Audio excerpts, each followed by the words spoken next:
Well, the IT Minister Ashwini Vaishnav appealed to the private sector to advance its capex cycle to match government's commitment of $125 billion. Now, speaking to India at the India Global Forum's founder, Manoj Ladwa, said that he's very optimistic about the private sector and that he believes that the international investor community will bet big on India. The history is very clear that India for many, many years was a consumer and an importer of digital technologies. And then over a period of time that has become now an indigenous economy, and a lot has happened within India.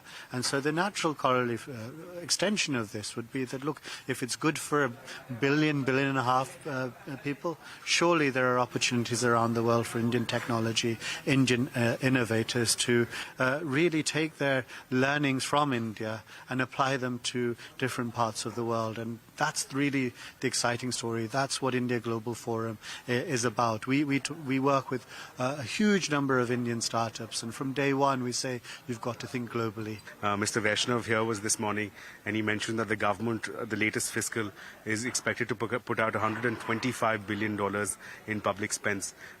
That was followed by an appeal to the industry, to the private sector, to also chip in, to also, in fact, bring their capex forward from their 3-year cycle to this current fiscal. Do you see the private sector taking on that impetus at this stage in terms of putting out the capex at a time when we are seeing, as you mentioned, choppy waters? Well, look, at the end of the day, investment is ultimately about bets, and which other countries around the world that are recording growths around 6.5%, 7%, 8%, which are the economies around the world that can provide the sort of consumer base that India has and the technological base that India has.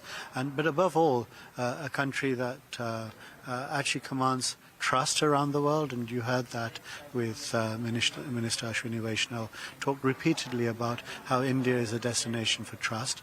And I do think that there is a lot of trust within India at the moment, and that's not just come overnight. That's come through building very systematically the blocks of the economy to get it to where it is now. So I'm quietly optimistic that the private sector and indeed international investors will not only look at India but will actually place the bet on India in the coming months and coming years as well. Well, with that, we've come to an end